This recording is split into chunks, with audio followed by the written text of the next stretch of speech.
Lecture है। तो चलिए हम अपने इस लेक्चर में आगे बढ़ते हैं। नेपोलियन कैसे राइज होता है, कौन कौन से डेवलपमेंट्स उसके समय में होते हैं, उनके बारे में हमने ऑलरेडी चर्चा कर ली है। तो आज के अपने इस लेक्चर में हम बात करेंगे कि नेपोलियन ने कौन कौन सी ऐसी सिचुएशंस थी जिनका फ़ायदा उठाकर अपने आप को आगे बढ़ाया, या फिर कौन सी ऐसी परिस्थितियाँ थी जिन्होंने एक फेवरेबल एटमॉस्फेयर तैयार किया कि नेपोलियन आगे बढ़ सके और सत्ता को संभाल सके। तो पहली जो सबसे बड़ी फेवरेबल सिचुएशन थी वो थी फ्रेंच रिवॉल्यूशन। जैसा कि कहा भी जाता है कि नेपोलियन का जन्म फ्रेंच रिवॉल्यूशन की वजह से हुआ था। हालांकि आगे एक स्टेटमेंट और भी जोड़ा जाता है कि नेपोलियन ने फ्रेंच रिवॉल्यूशन को ख़त्म कर दिया, या उसकी हत्या कर दी, या उसे जान से मार दिया। तो फ्रेंच रिवॉल्यूशन ने कैसे जन्म दिया नेपोलियन को, आप ऐसे समझ सकते हैं कि फ्रेंच रिवॉल्यूशन के 3 बहुत ही बेसिक आइडियल्स थे: liberty, equality and fraternity. Liberty, equality और फ्रेटर्निटी, अगर ये आइडियल्स उस समय फ्रांस की सोसाइटी में प्रचलित ना हुए होते तो नेपोलियन जैसा एक ऐसा व्यक्ति जो कि नोबल क्लास से बिलोंग नहीं करता था, वो इतनी हाई मिलिट्री पोस्ट तक कभी नहीं पहुंचता। मोनार्की की समाप्ति हो गई। अगर मोनार्की को फ्रेंच रिवॉल्यूशन ने खत्म ना किया होता तो कभी भी एक मिलिट्री लीडर को मौका नहीं मिलता कि वो सत्ता को हासिल कर सके या वहां तक पहुंच सके।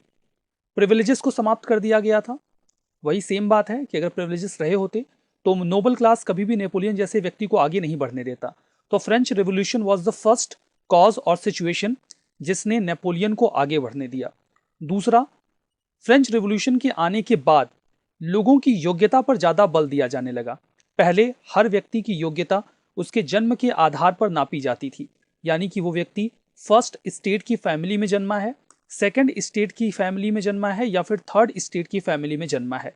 उसका जन्म कहाँ हुआ है यह निर्धारित करता था कि उसकी योग्यता क्या है। जैसे कि हमने डिस्कस भी किया था कि कई बार थर्ड स्टेट में जो मर्चेंट क्लास था वो नोबल क्लास से भी ज़्यादा वेल्दी हुआ करता था, लेकिन उन्हें समाज में वो ओहदा, वो जगह नहीं मिलती थी जो वो चाहता था, जो उसे लगता था कि उसे मिलना चाहिए। लेकिन चूंकि जो योग्यताएं थी वो जन्म के आधार पर निर्धारित की जाती थी, तो उसके पहले ऐसा संभव नहीं था कि कोई योग्य व्यक्ति आगे बढ़ सके। लेकिन जब समय आया एक ऐसा फ्रेंच रिवॉल्यूशन के दौरान जब योग्यताओं के आधार पर लोग आगे बढ़ने लगे, तो नेपोलियन को एक रास्ता मिल गया कि वो अपनी योग्यता साबित करे और आगे बढ़ जाए। नेपोलियन ने वैसा ही किया। तीसरी बात, mismanagement during French revolution. Revolution के दौरान बहुत मिसमैनेजमेंट फैल गया था। मतलब जब भी कोई एक बड़ा रिवॉल्यूशन होता है तो उसके बाद क्योस बहुत ही स्वाभाविक होता है, क्योंकि पुरानी व्यवस्था को नई व्यवस्था के साथ रिप्लेस करना बहुत ही कॉम्प्लेक्स टास्क होता है। इसीलिए कहा जाता है जब आप ब्यूरोक्रेट बनते हैं तो आपसे ये कहा जाता है कि आपका काम व्यवस्था को संचालित करना है, सिस्टम को चलाते रहना है। आप सिस्टम को तब तक नहीं तोड़ते जब तक कि आपके पास उससे बेहतर और ज़्यादा स्टेबलाइज सिस्टम ना हो जिसे आप आसानी से रीस्टोर कर सकते हो। तो इसीलिए पुरानी व्यवस्था को तब तक नहीं तोड़ा जाता जब तक कि नई व्यवस्था उसे पूरी तरीके से रिप्लेस करने के लिए तैयार हो। लेकिन फ्रेंच रिवॉल्यूशन अक्सर इस बात की चिंता नहीं किया करता कि नई व्यवस्था तैयार है अथवा नहीं है। रिवॉल्यूशन में तो एक झोंका आता है जिसमें पुरानी व्यवस्था को तोड़कर उखाड़कर फेंक दिया जाता है। बिल्कुल वैसा ही फ्रेंच रिवॉल्यूशन में भी हुआ। तो फ्रेंच रिवॉल्यूशन के होने के बाद मिसमैनेजमेंट बहुत ज़्यादा फैल चुका था। इन्फ्लेशन, प्राइस राइज, बहुत तेज़ी से चीज़ों की कीमतें बढ़ रही थी। जो पीजेंट क्लास था या फिर जो वर्किंग क्लास था वो बहुत परेशान था। अनएम्प्लॉयमेंट था, किसी के पास जॉब नहीं थी। जो मिडिल क्लास था उसमें भी डिससेटिस्फैक्शन था, और सभी चाहते थे कि एक ऐसा शासक हो, एक ऐसा रूलर हो जो कि इन सभी स्थितियों को संभाल सके। और नेपोलियन के रूप में उन्हें ऐसा लगा कि दिस इज द पर्सन जिसने हमें देश के बाहर जीत दिलाई है, फ्रांस की ग्लोरी को आगे बढ़ाया है। अगर ये देश के अंदर आएगा तो देश के अंदर भी चीज़ों को और बेहतर करेगा और सही करेगा। चौथा मेन रीज़न था कि फ्रांस की सोसाइटी में हर तबका एक ऐसे व्यक्ति की तलाश में था जो स्टेबिलिटी को इंश्योर करे, शांति को स्थापित कर सके। इसीलिए नेपोलियन के आने पर समाज के किसी भी हिस्से ने विरोध नहीं किया। मिडिल क्लास परेशान हो चुका था इंस्टेबिलिटी की वजह से। जो एक रेन ऑफ टेरर आया जिसमें बहुत सारे लोगों को मार दिया गया, उसके बाद हर तीसरे दिन एक नया कॉन्स्टिट्यूशन तैयार कर दिया जाता था और उसके बाद उसी के आधार पर इलेक्शंस कंडक्ट करवा लिए जाते थे। तो सब कुछ बहुत गलत तरीके से मिसमैनेज हो रहा था। तो इसीलिए मिडिल क्लास चाहता था कि शांति हो, कोई भी आ जाए सत्ता में, ऐसा व्यक्ति आ जाए जो शांति स्थापित कर सके। सब कुछ कुछ समय तक तो कम से कम एक कंसिस्टेंसी के साथ बना रहे, दूसरा, जो लोअर क्लास था वो सिक्योरिटी चाहता था, वो नहीं चाहता था कि जो अपर क्लास, मतलब कोई एक ऐसा रूलर आ जाए जो कि अपर क्लास को मौका दे दे कि वो परसिक्यूट कर सके लोअर क्लास को। तो उन्हें लगा कि नेपोलियन चूंकि फ्रेंच रेवोल्यूशन के जो आइडियाज थे उनको प्रीच कर रहा था, तो उन्हें ऐसा लगा कि अगर ये पर्सन सत्ता में आता है तो ये हमारी सिक्योरिटी इंश्योर कर पाएगा। वो बहुत ही एबल मिलिट्री लीडर थे, वॉर पर्सनालिटी थे, तो लोगों को लगता था कि इसके सामने कोई भी अगर ये उनको संरक्षण दे देगा तो फिर उन्हें कोई परसिक्यूट नहीं कर पाएगा, तो इसीलिए उन्होंने भी सपोर्ट किया। क्लर्जीमैन, उन्हें ऐसा लगता था कि कोई ऐसा व्यक्ति आ जाए जो धर्म को आश्रय दे सके, क्योंकि इसके पहले जो शासन चल रहा था, जो लोग सत्ता में थे, उन्होंने चर्च को काफी परसिक्यूट किया, चर्चेस को बंद करवा दिया गया, उनकी प्रॉपर्टी को कन्फिस्केट कर लिया गया। तो क्लर्जीमैन भी एक ऐसे व्यक्ति की तलाश में थे जो धर्म को थोड़ा लिबरल तरीके से डील करे। और नोबल्स, जो कि आसपास के देशों में भाग चुके थे, जिन्हें एमिग्रेट कहा जा रहा था, वो भी चाहते थे कि वो फ्रांस में ससम्मान वापस आ सके और एक अच्छी स्थिति के साथ अपने देश में रह सके। तो सभी को नेपोलियन के रूप में एक ऐसा व्यक्ति मिला जो कि इन सभी लोगों की समस्याओं का समाधान कर सकता था। इसीलिए जब नेपोलियन ने 9 नवंबर 1999 को कूप डिटेट किया, डायरेक्टरी के रूल को अबॉलिश कर दिया, काउंसिलेट को एस्टैब्लिश किया गया, तो समाज के किसी भी वर्ग ने इसका विरोध नहीं किया और लोगों ने इसका समर्थन भी किया। जब उसके बाद नया कॉन्स्टिट्यूशन एस्टैब्लिश किया गया, तब भी लोग खुश थे और नेपोलियन ने जो सुधार किए, उन्होंने डेफिनेटली उनकी आशाओं को थोड़ा बहुत पूरा किया। देखिए नेपोलियन ने क्या क्या रिफॉर्म्स किए। पहला reform in the sphere of economy. Economy बिल्कुल ध्वस्त हो चली थी, बिकॉज हमने बात की थी कि एक बहुत आधार ही था, इकोनॉमिक कॉज ही था, जो इकोनॉमिक प्रॉब्लम थी, उन्होंने ही फ्रेंच रेवोल्यूशन को आधार ही दिया था। तो जब नेपोलियन आता है तो उसने सबसे पहले इकोनॉमी को अपने हाथों से सुधारने का काम शुरू किया। उसका एक ऑब्जेक्टिव था इकोनॉमिक रिफॉर्म को लेकर कि जो टैक्सेशन वो इक्वल होना चाहिए, हर व्यक्ति एक समान तरीके से टैक्स दे। ऐसा नहीं कि समाज का एक हिस्सा बिल्कुल टैक्स नहीं देता जबकि वो ज्यादा प्रिविलेज्ड है और जो समाज में निचले स्तर पर है वो ज्यादा टैक्स पे कर रहा है। दूसरा उसका ऑब्जेक्टिव ये था कि जो प्राइस राइज हो रहा है, क्योंकि जब प्राइस राइज होता था तो जो सर्विस क्लास होता था, बार्बर्स, कुक, आर्टिशंस, उन्हें बहुत दिक्कत हो जाती थी, क्योंकि उनके लिए चीजों को खरीदना बहुत महंगा हो जाता था और वो बहुत बुरी स्थिति में पहुंच जाते थे। उसके दो बेसिक ऑब्जेक्टिव थे, एक तो टैक्सेशन को इक्वल बनाना और दूसरा प्राइसेस को कम करना, ताकि अगर इक्वल टैक्सेशन हो जाएगा तो जो लोअर स्ट्रेटा में फार्मिंग क्लास है वो संतुष्ट हो जाएगा, प्राइसेस अगर लो रहेंगे तो जो वर्किंग क्लास है उसे कोई दिक्कत नहीं होगी। इसीलिए उसने फेयर टैक्सेस के लिए कोड तैयार किया। नेशनल बैंक ऑफ फ्रांस की स्थापना की गई। जो नेशनल बैंक ऑफ फ्रांस था, इवन उसने स्टेट लोन्स भी प्रोवाइड करवाए बिजनेसेस को, ताकि वो और बेहतर तरीके से काम कर सकें और करेंसी को स्टेबलाइज करने का काम भी इस बैंक को दिया गया। इन एफर्ट्स का प्रभाव ये रहा कि इक्वल टैक्सेशन हुआ, जिससे कि इकोनॉमी स्टेबलाइज हो गई और आने वाले समय में फ्रांस को इसका फायदा भी मिला। दूसरा, उसने सरकार और समाज, गवर्नमेंट और सोसाइटी में कुछ सुधार किए। वो सुधार कैसे थे? देखिए, करप्शन बहुत ज्यादा था फ्रेंच रेवोल्यूशन के समय में भी और उसके बाद भी, ठीक है, या फिर यूं कह लीजिए कि रेवोल्यूशन के पहले की जो स्थिति थी और उसके बाद जो सत्ताएं आई, उन्होंने भी करप्शन को बहुत अच्छी तरीके से खत्म नहीं किया। तो करप्शन की वजह से जो लोग एबल थे वो सत्ता में नहीं जा पा रहे थे और रेवोल्यूशन के पहले तो पोस्ट को खुलेआम बेचा जाता था, इतने पैसे दीजिए और इस पद पर आ जाइए। तो करप्शन को खत्म करना एक बड़ा ऑब्जेक्टिव था, हर व्यक्ति को अपॉर्चुनिटी देना। ये गवर्नमेंट और सोसाइटी में रिफॉर्म के लिए एक ऑब्जेक्टिव सेट किया गया था नेपोलियन के द्वारा। इसीलिए उन्होंने अपॉइंटमेंट्स को मेरिट के आधार पर ग्रांट करना शुरू किया। अगर किसी व्यक्ति को पद चाहिए तो उसे ये साबित करना होगा कि हाँ वो उस पद के योग्य है। करप्ट ऑफिशियल्स को सजा दी गई और एक कोड ऑफ लॉ तैयार किया गया, जिसे नेपोलियनिक कोड कहा गया। इसके बारे में भी हम चर्चा करेंगे। अपार्ट फ्रॉम दैट कुछ एजुकेशन रिफॉर्म भी किए गए, जिसमें गवर्नमेंट रैन पब्लिक स्कूल्स को एस्टैब्लिश किया गया लाइसेंस के तौर पे। इसके अलावा पॉलिटेक्निक को भी एस्टैब्लिश किया गया, जिसके तहत टीचर्स को ट्रेन किया जाता था और जो टीचर्स वहां से ट्रेन होते थे उन्हें अधिकार दिया जाता था कि वो जाके पढ़ा सकते हैं स्कूल्स में। तो एजुकेशन के फील्ड में भी एक अच्छा रिफॉर्म किया गया। जब हम गवर्नमेंट और सोसाइटी की बात कर रहे हैं तो एजुकेशन को यहाँ डील करना बहुत जरूरी है, ठीक है। तो हमने देखा कि किस तरीके से जो गवर्नमेंट थी उनमें सुधार किया गया। सोसाइटी को और बेहतर बनाने के लिए यहाँ पर एजुकेशन को रिफॉर्म करने की कोशिश की गई, क्योंकि एजुकेशन बेस तैयार करता है किसी भी समाज का। तो एजुकेशन में अच्छे सुधार किए गए। रिजल्ट ये निकला कि ऑनेस्ट और कॉम्पिटेंट ऑफिशियल्स अब सरकार में जगह पाने लगे थे। इससे लोगों का भरोसा नेपोलियन के ऊपर भी बढ़ा और सरकार के ऊपर भी बढ़ा। तीसरी बात, रिलीजन के स्फीयर में क्या सुधार किए गए? देखिए, कैथोलिक चर्च, जो कि बहुत ज्यादा प्रभावशाली हुआ करता था राजा के समय में, उसे बिल्कुल समाप्त कर दिया गया था। फ्रेंच रेवोल्यूशन के दौरान उनकी प्रॉपर्टी को कन्फिस्केट कर दिया गया था। एक सिविल सर्विस का रूल पास कर दिया गया था, जिसके तहत जो चर्च के ऑफिशियल्स थे उनका अपॉइंटमेंट सरकार के द्वारा किया जाता था। उन्हें ओथ लेनी होती थी लोगों के सर्विस की। तो इससे जो चर्च था वो काफी नाराज था। कई बार तो कई सारे चर्चेस को बंद भी करवा दिया गया था। तो जब नेपोलियन आया तो उन्होंने जो कैथोलिक चर्च था उसको रिवाइव किया। हालांकि उनकी पावर को कम कर दिया गया और रिलीजियस टॉलरेंस को बढ़ाने का प्रयास किया गया, बिकॉज फ्रांस की बहुत बड़ी पॉपुलेशन थी जो कि कैथोलिक धर्म में या कैथोलिक चर्च में बहुत ज्यादा आस्था रखती थी। तो लोगों का भरोसा और बेहतर तरीके से जीतने के लिए नेपोलियन ने कैथोलिक चर्च को रिवाइव किया और जो कैथोलिसिज्म था उसे फ्रांस का स्टेट रिलीजन डिक्लेयर कर दिया गया। इसके लिए एक कंकॉर्डेट साइन किया गया पोप के साथ नेपोलियन के द्वारा, जिसके तहत कुछ अधिकार चर्च को दिए गए और कुछ अधिकार चर्च ने त्याग दिए। जैसे कि पहले जो बहुत आर्बिट्री रूल्स फॉलो किए जा रहे थे चर्चेस के द्वारा, जहां पर कोई भी व्यक्ति कुछ भी अपराध करके एक क्षमा पत्र खरीद लिया करता था, तो उससे बहुत मिसमैनेजमेंट फैला हुआ था। तो इन सभी चीजों को बंद कर दिया गया। पोप को फिर से कह दिया गया कि हाँ, अपना काम जो रिलीजियस प्रैक्टिस है उनको कर सकते हैं। हालांकि जो उनकी प्रॉपर्टी थी उस पर उनको राइट नहीं दिया गया, ठीक है। तो यहाँ पर चर्च की जो लैंड थी उस पर सरकार का जो कंट्रोल था वो बना रहा। लेकिन इसके बाद जो चर्च का इन्फ्लुएंस था उसको रिकॉग्नाइज कर लिया गया, हालांकि कम कर दिया गया। तो रिलीजन के फील्ड में भी ये कुछ काम किए गए। तो हमने देखा कि क्या क्या रिफॉर्म्स नेपोलियन ने किए। अगर रिफॉर्म्स की बात आती है तो यहाँ पर हालांकि मैंने 3 मेजर हेडिंग्स बनाई हैं, बट आप 4-5 पॉइंट्स आराम से क्रिएट कर सकते हैं, ठीक है। अब देखिए, हम बात कर रहे थे नेपोलियनिक कोड की, जिसके बारे में हमने चर्चा की। तो नेपोलियनिक कोड क्या था? ये बहुत ही लास्टिंग इफेक्ट रहा नेपोलियनिक कोड का फ्रांस में, जो कि काफी लंबे समय तक बना रहा। इनफैक्ट 1960s के दशक में लगभग जब नए नए कंट्रीज जो थी वो आजाद हो रही थी, कोलोनाइजेशन के बाहर आ रही थी, तो लगभग 70 देशों ने या तो नेपोलियनिक कोड का जो लॉ था उसको स्वीकार कर लिया, उसको अपने लॉ के तहत फ्रेम कर दिया, या फिर वो उनके लॉ का आधार बना। मतलब इतना ज्यादा प्रोग्रेसिव लॉ कोई रूलर बनाता है इतने समय पहले, जिसे 1960s में अडॉप्ट किया गया। You can understand how much progressive that code was, ठीक है। तो जो नेपोलियनिक कोड था ओरिजिनली उसे फ्रेंच सिविल कोड के रूप में ड्राफ्ट किया गया था। रिवॉल्यूशन के पहले जो फ्रेंच लॉ था वो राजा ही डिसाइड करता था। राजा के सब ही कानून हुआ करते थे, राजा ने जो कह दिया वही लागू हो जाता था। इसीलिए जब मोनार्क बदल जाया करते थे तो कानून भी बदल जाया करते थे। ये जो कानून थे ये बहुत लेंदी थे, कॉम्प्लिकेटेड थे और रीजन टू रीजन वैरी करते थे। मतलब एक जगह पे कानून कोई और है, एक जगह पे कोई और कानून है। यहाँ पर सपोज करिए कि लिकर का कंजम्पशन बैन है और इसके 5 किलोमीटर आगे आप जाएंगे, 10 किलोमीटर आगे जाएंगे तो लिकर का कंजम्पशन अलाउड है। तो इस तरीके से जो मिसमैनेजमेंट फैला हुआ था इससे लोगों को काफी असुविधा भी होती थी। और सजा के तौर पे व्यक्ति को, हमने बात की थी कि उस समय एक व्हील से लोगों को पनिश किया जाता था। अंग भंग करना सामान्य सजा के रूप में आता था। तो इन सभी चीजों को हटाया गया। नेपोलियन के पहले कोई सिंगल लॉ नहीं था, जो था वो यूनिफाई नहीं था, डॉक्यूमेंटेड नहीं था। तो नेपोलियन ने अपने कोड के तौर पे पहले तो लॉ को यूनिफाई किया और उसे डॉक्यूमेंटेड किया, ठीक है। जब नेपोलियन सत्ता में आता है mark the end of French revolution. ऐसा माना जाता है कि नेपोलियन जब सत्ता में आया तो उसने फ्रेंच रिवॉल्यूशन को समाप्त कर दिया, क्योंकि कई सारे आइडियाज को जिसको वो खुद प्रीच किया करता था उसने उसे छोड़ दिया, ठीक है। He was really child of the revolution, वो एक्चुअली में इस रिवॉल्यूशन का चाइल्ड था। ये उसके कोड से ही पता चलता है, क्योंकि कोड में उसने बहुत सारी बातें इस तरीके से इंक्लूड की हैं जो कि फ्रेंच रिवॉल्यूशन के आइडियाज से प्रभावित थे। इन आइडियाज की जब हम बात करें तो जो नेपोलियनिक कोड था वो लीगल इक्वलिटी से प्रभावित था, यानी कि हर व्यक्ति को कानून के समक्ष समानता दी गई थी, किसी के साथ भेदभाव नहीं किया जाता था। रिलीजियस और इकोनॉमिक फ्रीडम भी प्रोवाइड कराई गई थी। और जो पर्पस था फ्रेंच सिविल कोड का वो ये था कि फ्रेंच लॉ को एक सिंगल वॉल्यूम में क्रिएट किया जाए, इसे सिंपल बनाया जाए, जो कि इजी टू अंडरस्टैंड हो, एक सामान्य व्यक्ति भी समझ सके कि जो कानून है वो क्या है, ताकि अगर व्यक्ति समझेगा तभी तो वो ऐसी कोई गलती नहीं करेगा जिससे कि वो कानून के चंगुल में आ जाए या उसे पनिशमेंट मिले। तो लेकिन पहले तो लोगों को कानून समझ में ही नहीं आता था, अब कानून को इजी बनाया गया ताकि लोग उसे समझ सकें, ठीक है। जो नेपोलियनिक कोड था इसके सेंटर में तीन महत्वपूर्ण बातें थी। पहली बात तो जो लॉ होगा वो रीजन के बेसिस पर होगा, मतलब ऐसा नहीं कि कुछ भी कानून बना दिया गया। एक ऐसी बात जो कॉमन सेंस से सही लगती हो और कॉमन सेंस से गलत लगती हो उसे इस कोड का हिस्सा बनाया गया। अगर ये चीज गलत है मतलब गलत है, इसके लिए पनिशमेंट मिलेगा, और अगर ये चीज सही है तो फिर सही है, ठीक है। यहाँ पर सभी व्यक्तियों को इक्वली ट्रीट किया गया under law, that they should have certain freedom, और हर व्यक्ति को कुछ आजादी भी दी गई। तो यहाँ पर तीन बेसिक चीजों को ध्यान में रखा गया जो की कॉन्सेप्ट्स थे नेपोलियनिक कोड के, वो क्या थे उनके बारे में बात कर लेते हैं। देखिए, हर व्यक्ति के लिए लीगल इक्वलिटी को स्टेबलाइज किया गया, बहुत अच्छी बात थी। नोबिलिटी या टाइटल्स को रिकॉग्नाइज नहीं किया गया on the basis of birth, हालांकि बाद में नेपोलियन ने कुछ खुद टाइटल्स ग्रांट किए थे बट वो मेरिट के बेसिस पे थे, ऐसा नेपोलियन कहता था, ठीक है। तो नोबिलिटी को खत्म कर दिया गया, किसी भी बर्थ के बेसिस पर टाइटल जो दिए जाते थे लॉर्ड्स के, अर्ल्स के, उन्हें खत्म कर दिया गया। रिलीजन की फ्रीडम दी गई, हर व्यक्ति अपने हिसाब से धर्म का अनुपालन कर सकता था। चर्च को राज्य से अलग किया गया, अब चर्च का इंटरफेरेंस राज्य में लगभग खत्म कर दिया गया। कोई भी व्यक्ति कोई भी ऑक्यूपेशन ऑप्ट कर सकता था, काम कर सकता था। फैमिली के प्रोटेक्शन को बढ़ा दिया गया, मतलब फैमिली को जो परिवार था उसमें अनुशासन को स्थापित करने का प्रयास किया गया, डिसिप्लिन मेंटेन करने का प्रयास किया गया, और यही कारण था कि जो वुमेन थी और बच्चे थे उनको परिवार के अंतर्गत मान लिया गया। इसी आधार पर नेपोलियनिक कोड को थोड़ा क्रिटिसाइज भी किया जाता है। तो क्या फ्लॉस थे नेपोलियनिक कोड में, उसकी भी चर्चा कर लेते हैं। देखिए, नेपोलियन चाइल्ड ऑफ रिवॉल्यूशन था, रिवॉल्यूशन ना होता तो नेपोलियन नहीं आता, लेकिन कई तरीके से उसने रिवॉल्यूशन को खत्म भी किया, रिवॉल्यूशन को दबा भी दिया, रिवर्स कर दिया उसके एम्स एंड ऑब्जेक्टिव्स को। यहाँ पे कुछ बातें आपको नेपोलियनिक कोड में मिल जाएंगी, जैसे कि जो एक मेजर फ्लॉ था नेपोलियनिक कोड में वो ये था कि यहाँ पर वुमेन को मेन से इंफीरियर माना गया।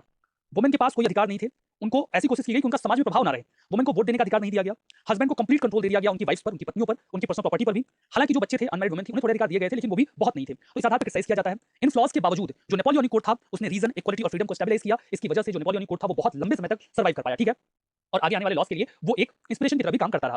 तो अब आइए बात करते हैं कि नेपोलियन ने ऐसी कौन सी तीन गलतियां की जो उसके हार का कारण बनी। तो एक एक करके हम इन तीनों गलतियों को देखते हैं। पहली गलती थी नेपोलियन का कॉन्टिनेंटल सिस्टम। देखिए, 1806 में नेपोलियन ने कॉन्टिनेंटल सिस्टम को लॉन्च किया जो कि 1810 तक चला या फिर उसके बाद तक। हालांकि उसके बाद ये जो इसका प्रभाव था वो कम होने लगा था। नेपोलियन ने एक डिक्री साइन की जिसके तहत ब्लॉकेड का ऑर्डर दिया गया, पोर्ट्स को ब्लॉक कर दिया गया। किसके लिए? ताकि कोई भी ग्रेट ब्रिटेन के जो व्यापारी हैं वो यूरोपियन नेशंस के जो कॉन्टिनेंटल यूरोप है उसके साथ व्यापार ना कर सकें। You can see the map, देखिए ये है कॉन्टिनेंटल यूरोप, ये जो रेड लाइन आप देख रहे हैं ये कॉन्टिनेंटल यूरोप को घेरता है, और यहाँ पर है यूनाइटेड किंगडम।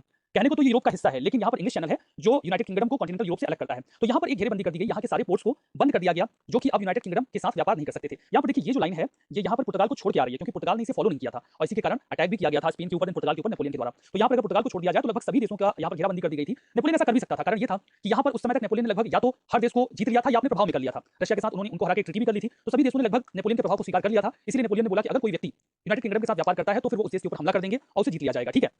ये जो आइडिया था वो कॉन्टिनेंटल यूरोप को सेल्फ सफिशिएंट बनाने का आइडिया था, मतलब कि हम आपस में ही व्यापार करेंगे, खुद से ही व्यापार करके सेल्फ सफिशिएंट बनेंगे। जो ब्रिटेन के प्रोडक्ट्स हैं उनका इस्तेमाल नहीं किया जाएगा। ब्रिटेन का फायदा, ब्रिटेन जो था उसे इंडस्ट्रियल रिवॉल्यूशन से काफी फायदा हुआ था, वहां की इंडस्ट्रीज काफी बड़ी हो चुकी थी, काफी अच्छे प्रोडक्ट्स बनाए जा रहे थे उनके द्वारा जो कि सस्ते भी थे। तो इस स्थिति में ब्रिटेन का जो प्रोडक्ट था वो यूरोप में बड़े स्केल पे इस्तेमाल किया जाता था, जिससे कि ब्रिटेन की इकोनॉमी को काफी फायदा हो रहा था। नेपोलियन ब्रिटेन की इकोनॉमी को चकनाचूर करना चाहता था, इसीलिए उसने दो स्ट्रेटजीज अपनाई। एक और तो ब्रिटेन के ट्रेड को तोड़ा जाए, दूसरी ओर फ्रांस में इंडस्ट्रीज को डेवलप किया जाए ताकि फ्रांस उसका फायदा उठा सके, वो फायदा जो अभी तक ब्रिटेन उठाता रहा है। बहुत ही प्रोग्रेसिव इकोनॉमिक पॉलिसी थी। आज हम देखते हैं ट्रेड वॉर चल रहा है यूएसए के बीच में, चाइना के बीच में। ये एक तरीके का ट्रेड वॉर था जो नेपोलियन ने ब्रिटेन के खिलाफ छेड़ रखा था, ठीक है। जैसे आज सैंक्शंस इंपोज किए जाते हैं कंट्री के ऊपर, यूएस कहता है कि कोई भी देश रशिया के साथ ये ट्रेड करता है तो हम उसके ऊपर सैंक्शंस इंपोज कर देंगे, उनकी कंपनीज को बाहर कर देंगे। बिल्कुल ऐसा ही एक सिस्टम था जो नेपोलियन ने इजाद किया था। उस समय ये काफी नई बात थी, ठीक है। तो देखिए साइमल्टेनियसली वो ब्रिटेन की ट्रेडिंग इंडस्ट्री को डिस्ट्रॉय करना चाहते थे और फ्रांस की इंडस्ट्री को डेवलप करना चाहते थे, लेकिन ये जो सिस्टम था ये सक्सेसफुल नहीं हो पाया बिकॉज जो ब्लॉकेड था वो स्मगलर्स ने सक्सेसफुल नहीं होने दिया। जब आप लीगली सामान को अंदर नहीं आने देंगे तो फिर उसकी स्मगलिंग होगी, क्योंकि उनके प्रोडक्ट्स इतने ज्यादा अच्छी क्वालिटी के होते थे कि उनकी डिमांड यूरोप में बढ़ी जाती थी। नेपोलियन ने उनकी एंट्री को रोक दिया तो फिर उन सामानों की स्मगलिंग होने लगी। ब्लॉकेड जो था वो ब्रिटिश ट्रेड को कमजोर तो कर सका लेकिन उसे समाप्त नहीं कर पाया, क्योंकि ब्रिटेन की कॉलोनी पूरी दुनिया में फैली हुई थी। इसलिए अगर ब्रिटेन जो कॉन्टिनेंटल यूरोप है वो ब्रिटेन के साथ व्यापार नहीं भी करता है तो हाँ उसे नुकसान तो होगा, लेकिन नुकसान इतना बड़ा नहीं होगा कि जो ब्रिटेन की इकोनॉमी है वो कोलैप्स कर जाए। उसका जितना बड़ा एम्पायर था उसकी वजह से जो ब्रिटेन की इकोनॉमी थी वो सर्वाइव कर पाई, ठीक है। Britain also imposed own blockade. इसके जवाब में ब्रिटेन ने भी एक ब्लॉकेट कर दिया था कि अगर कोई भी न्यूट्रल कंट्री का शिप यूरोप जा रहा है तो उसे ब्रिटेन से होकर जाना होगा। अगर और उसके बाद उनको ब्रिटेन को एक लेवी भी देना होगा, टैक्स भी देना होगा। अगर वो ऐसा नहीं करते हैं तो फिर उन्हें एनिमी शिप की तरह ट्रीट किया जाएगा, ठीक है। चूंकि ब्रिटिश नेवी बहुत स्ट्रांग थी तो कुल मिला के देखा जाए तो जो ब्रिटिश सैंक्शन था वो फ्रेंच सैंक्शन से ज्यादा अच्छा काम कर रहा था। Navy of Britain was stronger so their blockade work better than the French. ये बात हमने कर ली। The British navy had also stopped American ships. यहां तक कि जो अमेरिका व्यापार कर रहा था यूरोपियन कंट्रीज के साथ उन्होंने उसको भी रोक दिया, जिसके रिजल्ट में अमेरिका ने वॉर भी डिक्लेयर किया था ब्रिटेन के साथ 1812 में। हालांकि इसका कोई रिजल्ट नहीं निकला था। इन समरी कॉन्टिनेंटल सिस्टम ने फ्रांस को ज्यादा नुकसान पहुंचाया कंपैरिजन टू ब्रिटेन, और कुल मिला के इसने फ्रांस की इकोनॉमी को काफी कमजोर कर दिया, ठीक है। लोग काफी डिससैटिस्फाइड भी थे। डिससैटिस्फाइड होने का कारण ये था कि उसके बाद देखिए रशिया ने अपने आप को कॉन्टिनेंटल सिस्टम से बाहर कर दिया। इसके दो कारण थे। एक और तो नेपोलियन ने कह रखा था कि कोई भी व्यापार नहीं करेगा ब्रिटेन के साथ। दूसरी ओर वो चूंकि लेदर के सामान बड़े अच्छे बनते थे ब्रिटेन में, तो वो अपने जूते, अपनी हैट, अपनी लेदर की जैकेट खुद मंगवाया करता था ब्रिटेन से। इन बिटवीन जब ब्रिटेन में फमाइन आया तो यूरोप में जैसे कई सारे देशों ने इस कॉन्टिनेंटल सिस्टम को फॉलो कर रखा था, रशिया ने भी फॉलो कर रखा था, तो रशिया ने इस कॉन्टिनेंटल सिस्टम को फॉलो करते हुए अनाज देने से इनकार कर दिया ब्रिटेन को। वहीं दूसरी ओर फ्रांस ने खुद अनाज बेचा, किसको? ब्रिटेन को, बहुत ज्यादा पैसे। उसे लगा, ऐसा लगा कि मैं अपना अनाज देकर और बहुत सारी जो करेंसी है वो खींच लेता हूं अपने पास, जिससे कि इकोनॉमिकली कमजोर हो जाएगा ब्रिटेन। लेकिन ये बात बाकी देशों को पसंद नहीं आई और रशिया तो इससे काफी चिढ़ गया। उसने कहा कि बताओ, इस सिस्टम के चलते मैंने अनाज अपना नहीं दिया ब्रिटेन को और ये खुद अपना अनाज उसे बेच रहे हैं, तो वो काफी नाराज हो गया, उसने अपने आप को बाहर भी कर लिया। तो इस तरीके से जो कॉन्टिनेंटल सिस्टम था वो फेल हो गया काफी हद तक। इससे फ्रांस की इकोनॉमी को काफी नुकसान हुआ और ये नेपोलियन का हार का एक महत्वपूर्ण कारण भी बना। तो ये तो हमने देखा पहला कारण। अब आइए देखते हैं दूसरा कारण। दूसरा कारण था पेनिनसुलर वॉर। देखिए जो स्पेन है वो इबेरियन पेनिनसुला पे सिचुएटेड है। Iberian peninsula you can see, in fact Spain और पुर्तगाल दोनों ही इबेरियन पेनिनसुला पे सिचुएटेड हैं। पेनिनसुला एक ऐसा लैंड मास होता है जो कि तीन तरफ से पानी से घिरा होता है। तो देखिए यहाँ भी वाटर्स है, यहाँ भी वाटर्स है, यहाँ पर भी है, ठीक है। तो तीन तरीके से पानी से घिरा हुआ है, that's why you can call that peninsula. तो इबेरियन पेनिनसुला ये है।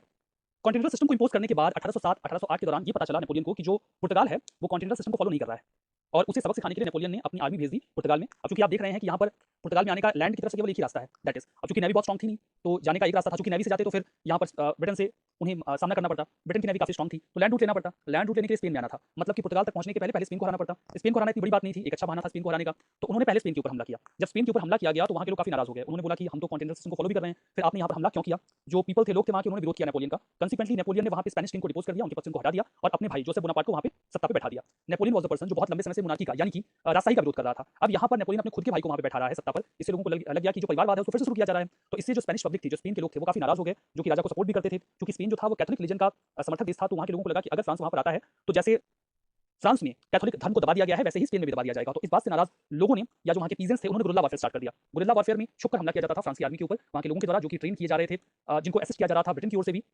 और जो गुरिल्ला वॉरफेयर था उसके लिए जो फ्रांस की आर्मी थी वो ट्रेन नहीं थी। इनफैक्ट कोई भी आर्मी अगर गुरिल्ला वॉरफेयर लड़ा जा रहा है तो जीतना बहुत मुश्किल हो जाता है। और ये वॉरफेयर लगभग 1813 तक चला, ठीक है। इन मीन टाइम ब्रिटेन ने भी अपने ट्रूप्स को भेज दिया रेबल्स को असिस्ट करने के लिए। 1809 में ब्रिटिश फोर्सेस ने, जो कि वहाँ के ड्यूक आए थे, वेलिंगटन, ड्यूक ऑफ वेलिंगटन वहाँ पे लड़ने के लिए आए थे फ्रेंच फोर्सेस के लिए, उन्होंने धीरे धीरे स्ट्रगल में एज लेना शुरू कर दिया। फाइनली उन्होंने जो साउथ वेस्ट फ्रांस है 1813-14 के दौरान वहाँ पर भी इन्वेड किया। रिजल्ट ये निकला कि नेपोलियन को लगभग अपने 3 लाख सैनिकों को खोना पड़ा और इस पेनिनसुला वॉर में उनकी बुरी तरीके से हार हुई, उनकी पावर काफी कमजोर हो गई, उन्हें वापस आना पड़ा। देखिए उन्होंने स्पेन को हराने के बाद पुर्तगाल पे भी कब्जा कर लिया था, बट उसके बाद उन्हें वापस आना पड़ा और काफी नुकसान हुआ। और जब इस बात की खबर पहुंची कि हाँ नेपोलियन जो है वो स्पेन और पुर्तगाल से पीछे हट गया है, वापस चला गया है, तो जो नेशनलिज्म था यहाँ पर आप देख रहे हैं कि नेशनलिज्म का जो आइडिया था वो काफी पावरफुल वेपन के तौर पे इस्तेमाल किया गया। नेपोलियन ने जिस तरीके से नेशनलिज्म को बढ़ावा दिया था फ्रांस में, वो आइडियाज पूरी यूरोप में फैल चुके थे इंक्लूडिंग स्पेन। तो उन्हें ऐसा लगा कि स्पेन एक ऐसा देश है यहाँ पर फ्रांस के जो डिक्टेटर हैं उनका भाई क्यों रूल करेगा, तो उन्होंने उनके भाई को भी वहां से डिपोज कर दिया। इसके बाद स्पेनिश, जर्मन, इटालियंस, इन जगहों पर भी नेपोलियन के खिलाफ विरोध शुरू हो गया, वहां पर भी जो नेशनलिज्म है वो हाईलाइट होने लगा। तो ये जो कॉन्टिनेंटल, जब हम बात करें पेनिनसुलर जो वॉर है, कॉन्टिनेंटल सिस्टम हमने देख लिया, जो पेनिनसुलर वॉर है ये भी एक महत्वपूर्ण कारण बना नेपोलियन की हार का। अब आइए देखते हैं कि अगली गलती क्या की, तीसरी गलती क्या थी नेपोलियन की। That was invasion of Russia. ये वर्स्ट ब्लंडर था नेपोलियन का जो उसने 1812 में कमिट किया।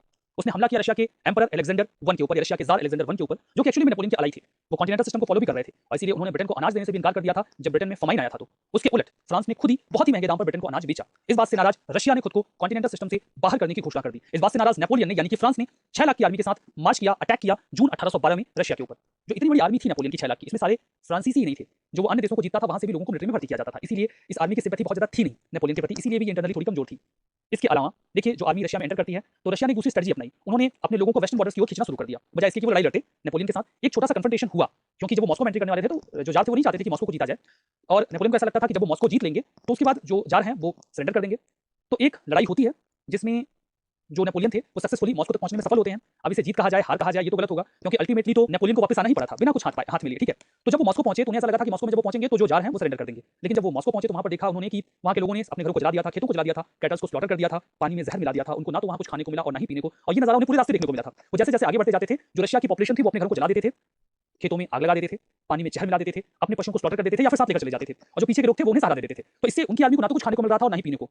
दूसरी ओर ठंड बढ़ने लगी, ठीक है। This was an effective policy because French soldiers needed to desert army search for the food. The important battle took place September 1812 at Borodino. Fight remain largely indecisive but given narrow victory to Napoleon. वही जो मैं बता रहा था कि जिसके बाद उन्होंने मॉस्को पे कब्जा कर लिया था। 1812 की लड़ाई थी बोरोडिनो में, जिसके बाद उन्होंने मॉस्को पे कब्जा कर लिया था। इसलिए लोग कुछ लोग ये बोलते हैं कि नेपोलियन को इस वॉर में जीत हासिल हुई थी, क्योंकि अल्टीमेटली उन्होंने मॉस्को पे कब्जा तो कर लिया था, लेकिन इसे जीत भी नहीं कहा जा सकता। क्यों? क्योंकि उसके बाद कुछ फायदा तो हुआ नहीं। ऐसा तो था नहीं कि रशिया ने सरेंडर कर दिया या फिर आप वहां से कुछ लेकर आ पाए, फिर तो आपको वापस आना पड़ा खाली हाथ। तो इसलिए इसे नेपोलियन की हार भी माना जाता है, ठीक है। तो इसलिए कहा जाता था कि रशिया की ज्योग्राफी इतनी बड़ी है कि आप उसे हरा तो सकते हो लेकिन जीत नहीं सकते। यहाँ पे हरा तो दिया गया रशिया को, लेकिन रशिया को जीत कहां पाए, क्योंकि रशिया ने तो सरेंडर ही नहीं किया। जब वो मॉस्को में गए तो उन्हें ऐसा लगा कि रशियन सरेंडर करेंगे, काफी दिनों तक वहां रुके रहे, लेकिन जार ने सरेंडर किया नहीं। तो उन्हें लगा कि यहाँ रुकने का कोई फायदा है नहीं, उन्होंने बोला कि चलो वापस चलते हैं। लेकिन क्लाइमेट बहुत ठंडा हो चुका था, -30 डिग्री का टेंपरेचर चला गया था। वो जून में आए थे, उस समय जो टेंपरेचर था वो नॉर्मल था, लेकिन अब ठंडी बहुत बढ़ चुकी थी। बहुत सारे जो लोग थे वो अब मरने लगे थे ठंडी की वजह से। जब वो वापस पहुंचते हैं तो जब वो वापस पहुंचे तो वो 1 लाख की आर्मी के साथ वापस पहुंचे, और उनमें से कुछ ही ऐसे थे जो लड़ने की स्थिति में थे। ये डेटा वेरी कर सकता है, कहीं कहीं आपको ऐसा मिलेगा कि वो 4,20,000 की आर्मी के साथ गए थे, 30,000 के साथ वापस आए थे, जिसमें से 10,000 ही लड़ने लायक थे। तो डेटा पे मत जाइए, कुल मिला के बात ये है कि बहुत कम आर्मी के साथ वापस लौटे, उनमें भी लड़ने लायक बहुत कम बचे थे। उसके बाद इसका फायदा जो अपोजिशन में लोग थे, जो विरोधी थे, उन्होंने फायदा उठाया। बैटल ऑफ लिप्जिग में हार हुई। इस कोलिशन के द्वारा बट नेपोलियन को हराया गया और उन्हें एल्बा आइलैंड पर भेज दिया गया। नेपोलियन फिर वापस आते हैं, 100 दिन तक रूल करते हैं, उन्हें फिर हराया जाता है, वाटरलू के वॉर में सेंट हेलेना पे 6 साल के लिए भेज दिया जाता है। 1821 में उनकी मौत हो जाती है, किस कारण से हुई इस पे विवाद है। तो ये कहानी तो हम पहले भी सुन चुके हैं। तो इस तरीके से हमने देखा कि नेपोलियन का अंत हो गया, उन्होंने क्या क्या गलतियां की। तो ये देखते हैं कि नेपोलियन के डिक्लाइन के क्या कारण रहे। पहला, कॉन्टिनेंटल सिस्टम, एक्सप्लेन कर चुका हूं, no need to explain again. दूसरा, पेनिनसुलर वॉर, एक्सप्लेनेशन हो चुका है। तीसरा, अटैक ऑन रशिया, एक्सप्लेनेशन हो चुका है। तीसरा, एक साथ कई सारे फ्रंट्स पे लड़ाई लड़ना, जैसा कि हम देख रहे हैं कोलिशंस बनते थे और वो एक साथ कई सारे देशों से लड़ रहे होते थे, इससे उनकी जो आर्मी थी वो कमजोर हो जाती थी, ये उनकी हार का कारण था। राइज ऑफ नेशनलिज्म, जो नेशनलिज्म का राइज हुआ, इसकी वजह से हार हुई, स्पेन में उनकी हार हुई, पुर्तगाल में उनकी हार हुई, बाकी और देशों में भी उनका विरोध शुरू हो गया, इस वजह से भी वो हारे। उनकी नेवी कमजोर थी, ब्रिटिश नेवी हमेशा एज ले लेती थी। लैक ऑफ एबल एडवाइस, जो उनके एडवाइस देने वाले लोग थे वो उनसे डरते थे, इसीलिए उन्हें एबल एडवाइस नहीं मिल पाती थी और इस वजह से भी दूसरी बात ये भी कहा जाता था कि वो लोगों की सुनते भी नहीं थे, वो अपने मन का ही करते थे, इस वजह से भी उनका डिक्लाइन हुआ। और पर्सनल वीकनेसेस, इसको अगर बहुत हाईलाइट ना करें तो वो लोगों को हमेशा खुद से इंफीरियर मानते थे, इसीलिए वो लोगों के विल या लोगों के ओपिनियंस को एक्सेप्ट नहीं कर पाते थे, इस वजह से भी उनकी हार हुई। तो कुछ कॉजेस हैं, अगर आप इसे लिखें भी तो अंत में लिखें। देखिए पॉइंट्स की इंपॉर्टेंस के हिसाब से उसे ऊपर अथवा नीचे रखना चाहिए। कॉन्टिनेंटल सिस्टम एक बड़ा इकोनॉमिक सिस्टम था, तो जब भी आप डिक्लाइन के कारण को लिखें तो सबसे पहले इसे ही लिखें, फिर आप पेनिनसुलर वॉर को लिख सकते हैं, अटैक ऑन रशिया को लिख सकते हैं, बाकी पॉइंट्स आप बाद में लिखिए, ठीक है। तो जो इंपॉर्टेंट है उसे ऊपर लिखिए, ये रूल होता है आंसर राइटिंग का। तो यहाँ पर हमने देखा कि कैसे नेपोलियन डिक्लाइन करता है, तो ये पूरा इशू हमने देख लिया। इसके बाद वियना में कांग्रेस बुलाई जाएगी, कई सारे डिसीजंस लिए जाएंगे, उसके बारे में हम नेक्स्ट लेक्चर में चर्चा करेंगे, ठीक है। तो यहाँ पे हमारा जो सेशन है वो समाप्त होता है। Thank you.